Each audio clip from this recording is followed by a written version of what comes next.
Dear Radio Teddy listeners, today I have my friend Areej with me. Hi Areej, how are you? Hi, Seren. I'm so happy to be at your podcast. I'm really happy. This will be my first episode in English. I'm a little nervous about it. Oh, that's natural. So let's start with your introduction because I'm sure our listeners would love to learn more about you. Hi, guys. My name is Areej Fatima. I'm from Pakistan. I have been in Turkey for 4 to 5 years now, and I came to Turkey for my bachelor's degree in business administration and data analytics. That's how I met my lovely friend Seren, and throughout the 4 years, we have made some really good memories in university. Now I'm working. We will talk about your experiences in the field too. Oh, that's great. I'm looking forward to it. So today we will be talking about the different experiences of being a local versus a foreigner in Turkey as a woman, as well as how gender norms affect our daily lives. So let's start with gender norms. Okay. In Turkey, there are some norms about how should women behave. They expect women to behave polite. They want us to prioritize our family lives. Yeah. And want us to be mothers. The traditional culture. Yeah, traditional culture. And they expect us to work on full capacity, like go to work, then come home and take care of house, or if you have a child, take care of the child, not make men do anything at all. Yeah. And be emotional, but you can't have negative emotions like aggression. I mostly suffer from these gender norms in my daily life. For example, I always try to break the prejudice about women being a bad driver.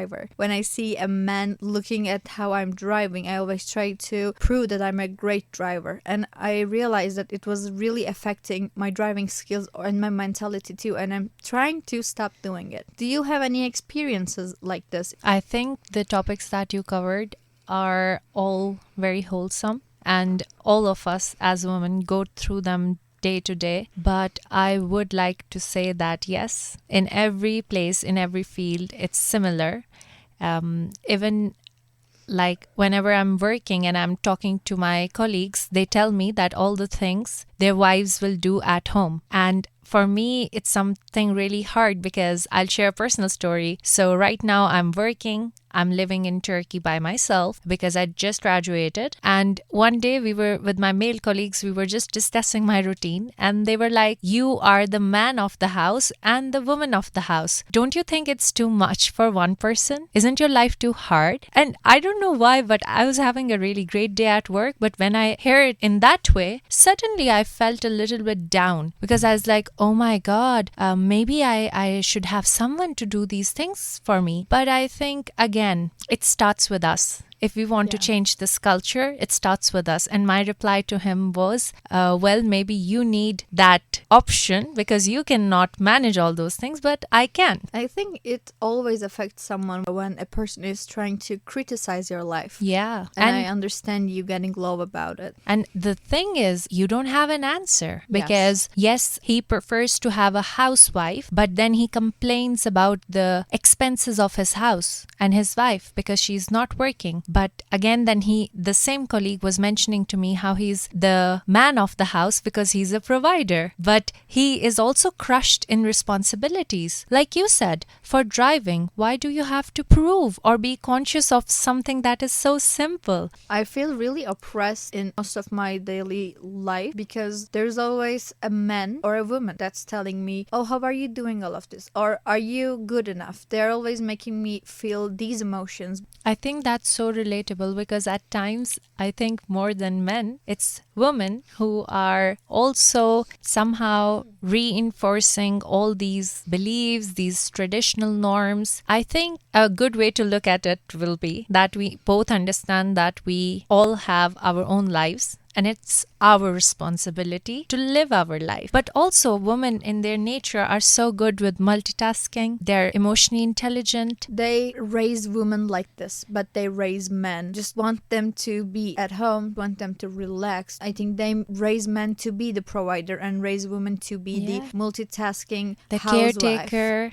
the motherly warm. Because we have to, at work, we have to be a employee and we have to work as hard as a man. But when we go home, they expect women to cook, to clean, to do everything. And when you have a child, they expect again women to be the mother and to be the one who cares or provides things for the child. I think women are adapted to the system, and we kind of think the system could never change. I mean, there are very limited men who think different than most of the gender because norms. we are being raised like that, and all those beliefs are being reinforced. And also it's funny, but if someone does something a little bit different, if you are a person who is also providing for herself, who is doing everything, then you are the weird one. And I think you feel like an outsider because you also want to fit in the social norms, you know. And I think even women in leading roles are going through this. We talked about it in one of our podcasts about how women have to become masculine in order to be in a high position, or how they have to have the same privileges men have.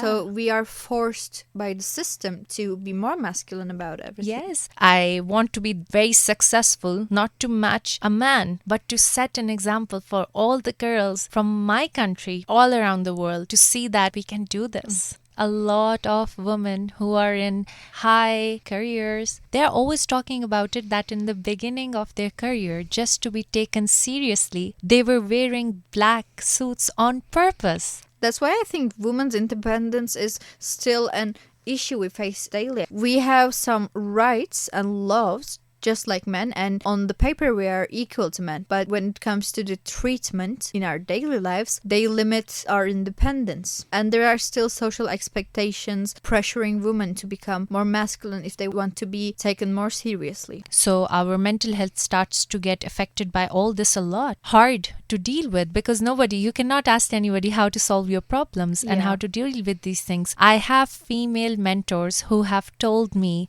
to just be okay with it. I do think the most problematic part of this ecosystem in the workplace is not just because of men. It's because women feel like they have to tolerate this behavior and adapt themselves to it. Because the system is like that. If you don't adapt, they will fire you. You are the problem. Women should also encourage other women, and it should start with us. I definitely think that's a very good approach towards independence of our own character. Problems we face at work doesn't even come close to our daily life problems, like the transportation problem women have to face daily. First of all, public transportation is generally accessible for women in Turkey. However, issues like harassment remain significant concerns for us. Many women do not feel safe or completely at ease while using these transportations, particularly late at night or when it's crowded, because there's a really big chance that you may get harassed or something can happen. Always this something can happen is in our heads, isn't it? Even while we are walking from that public transport to our home at the street alone, this is in our head. I have a really disturbing memory I can tell you about. It was like 10 p.m. and I was at Bahçeli Metro. I never use metro that late at night. But I don't know why I did it that night. I was just gonna go to Kızılay, then take a taxi from there to my house. I was there. I was alone for the first time, and I never even looked at anyone. I was just at the corner, just looking at my phone. I had my headphones on too, but I never have both of them at the same time because there may be something happening. This is an oppression too. There was a guy, he approached me slowly, and I was never even glancing at his way because I didn't want him to talk with me, but he did it anyway. He was like, "How old are you?" He started like this. "Sorry, how old are you?" "None of your business." "Are you going to university?" "No," I said, because I never give right information. I just said no. And he was like, "Oh, are you at high school?" I just stared at him and just turned around and get to the other side of the metro station. But then I thought to myself, oh, I'm gonna leave metro at Kızılay. He may follow me. He may even follow me to the taxi. So I had to leave the station and take a taxi. And this was like 5 minutes in total. I never felt the fear I felt at that moment because I was like, oh, is he gonna chase me now? Is he gonna follow me now? What is gonna happen? Till I got into the taxi, I always was on alert mode and was feeling super nervous about what's gonna happen. Yeah, these alert modes. I have a story I would like to share right now. Sure, go ahead. So there are some places in Ankara that you cannot go with taxi sometimes. You need to go with a bus or a metro. And what happened is someday I was taking the bus to go and meet my friend, and there was a guy who was getting out at a stop, but I don't know, when he saw me entering, he stopped and he stood there. I don't know, but when I saw him, I got that weird feeling in my stomach that We says, have the gut trouble. feeling. Yeah. And I don't know, but I scanned my card, I went and I sat on this empty seat, and then he sat next to me. And then all the time he was just so nervous. I could tell that he's also so nervous, but he wrote it in Google Translate. Where are you from? Are you a Yabanji? And then he asked me, can I have your Instagram? And that entire time until I got off that bus, I was so scared, and it was really late at night. I was having a sleepover at my friend's place. So I was so scared, but thankfully when he understood that, oh, she's not interested in talking, he left me alone and he got out one stop before my destination. But I was planning to not get out at the destination spot because I was so worried because it's dark. Like you said, when I'm walking out of that public transport, I don't want to have both my headphones at the same time in my ears. I want to take one out and I want to make the volume very less, and I always want to have an eye that's looking back. So I definitely understand, and I think this alert mode, that gut feeling, all those things, yeah. And we are normalizing them so much when we say to our girls, like I've heard so many of my friends telling me, be strong, don't be fearful. yeah, create noise Yeah. if something happens. But in a shock moment, you can't do it. Yeah. And there is this pressure about in the back of our head. Yeah. We are like, maybe he is not trying to harass me. Maybe I'm just making a Fool false... out of yourself. Yeah, Yeah. false accusation. Or sometimes I also feel like maybe I'm making a fool out of myself, because Yes. even on this podcast, when we are sharing these details, some person can be like, oh, you are exaggerating. Oh, maybe you misunderstood. Oh, maybe it wasn't like this. Like at times when you share such stories, you hear those things and then you are like, yeah, maybe, whatnot. Yeah, I totally get what you're telling. And I believe it's because we are always in a paranoia, you know. When I'm even walking my dog, I check the apartment if there is anyone inside. Me too. If I'm walking in the park and even if a guard is looking at me late at night, I'm conscious. What are we wearing is a problem we are facing every day too, because you can't wear certain things in public transportation because you don't feel safe. I have a very traumatizing experience. I wasn't using public transportation before university, so I never used it, and it was one of the first times that I was using metro to go to Kızılay from school to go to my house, and I was wearing a skirt. There was this uncle and he started following me when we got out. He started looking at me and I was so scared. When we are going out, I just got next to a woman and be like, I think I'm being followed, can I just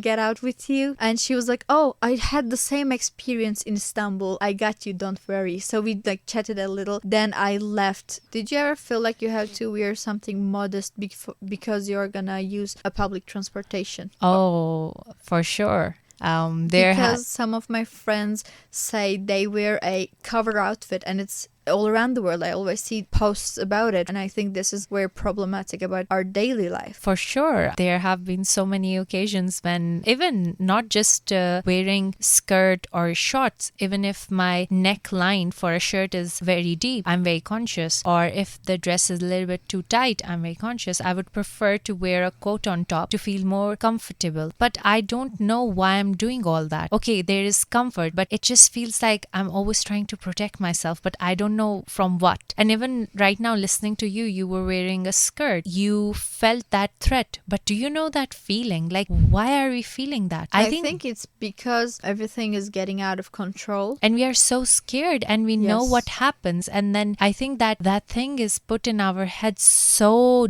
deep. That's why we are also feeling it so much. Because maybe nothing happens. You know, at like 90% of the time, nothing happened. 90% of time time when I thought, oh, something is gonna happen. Nothing happened. Yeah. If a guy is staring at me in the public transport too much, I will get worried till for that 1 hour. But after that, nothing happened. But that's why I'm saying we became paranoid. And I Yeah. think it should be understood by men too, because there's always a weird stare on us. When you start a relationship, let's say you like wearing miniskirts. At first, your boyfriend loves it. But when you start a relationship, they expect you to wear more conservative Okay. clothes. You know what I'm saying, Yeah, right? yeah, you I mean don't understand the pants and the shirts Yeah, and the yeah. sweatshirts. Oh my God, Seren, it brings a memory back. There's a very famous podcast. Color Daddy? Oh yeah, it's that one. So in that podcast, there was a guest who was talking about the same thing, and she was talking that yes, men don't like in relationships when you continue to wear what you were wearing before, what they were attracted to, because they know how other men are looking at you. I think the problem is men think we are dressing up to get their attention, but in reality we are just doing it to feel confident about ourselves. And not just confident, but we just get life once. We just wanna enjoy and be ourselves, explore our styles. Yeah. And everybody says your 20s are to explore your style, see what you like. And I don't think we get that free space in day-to-day environment. Before ending our podcast, I would like to ask you one more question about your culture, because we only talked about experiences in Turkey.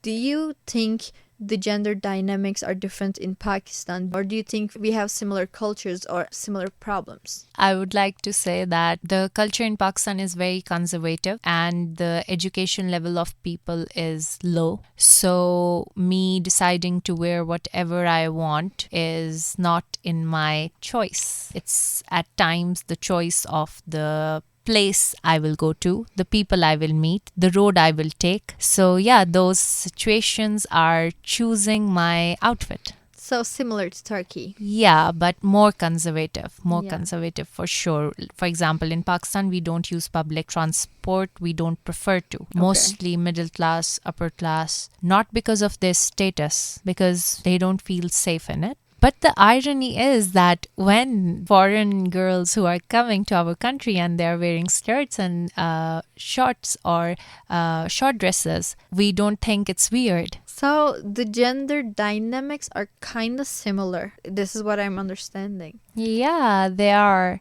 So the housewife part, I don't know why, but even now, if I'm looking at my own family, I do feel very happy and proud of my achievements in life, but I'm really grateful that my mom always focused and emphasized on my sisters and my education. I think it's so important to educate your daughters, because even now most women in Pakistan are not working, prefer to be housewives. So they are in their dad's home and then they are dependent on their husband. And the culture that man is the breadwinner of the family, I think it reinforces a lot of norms thing. But I think in our society we don't understand it. We think if I'm the provider, I can control you because I'm the one who is feeding you. I'm the one who is providing for you. I will tell you what's right, what's wrong. I see the world, so I know the world. I do agree with you. And even though it may seem like Turkey has a great education provided for women, it's still hard for us to access education. But I do see that not in just Turkey or in Pakistan, but in general, women are wanting to be housewives. And I think this may be because they just don't want to fit into the masculine norms or just to face the problems we face in work fields. Yeah, and I think at times it is really hard.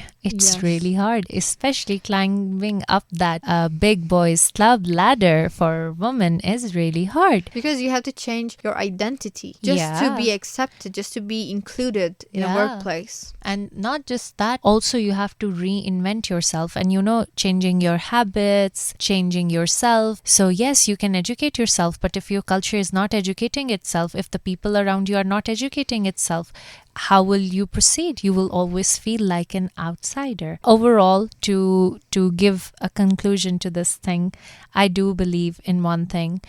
it only changes when you start to speak up. Yes, maybe we won't be able to change everything from the beginning, but it is our job to define the beginning from today. This is exactly how we have a right to vote now, because women made noise about their problems. Speak up. Until and unless you raise your voice, yes, maybe you will not get justice in this system. Maybe people will not like your voice. Maybe they will try to shut it down. Maybe it will be really hard. But just speaking up, you can change someone else's life. And I believe this all just comes to a one big conclusion from my perspective: the importance of education. Not just academic education, but gender education. And also, like we said, the answer is not to treat us equally. The answer is to treat us all as human beings. I said this in one of my podcasts, but I want to re-say it. We as women don't want to be equal to men. We just want a place for us in the society to be accepted as women.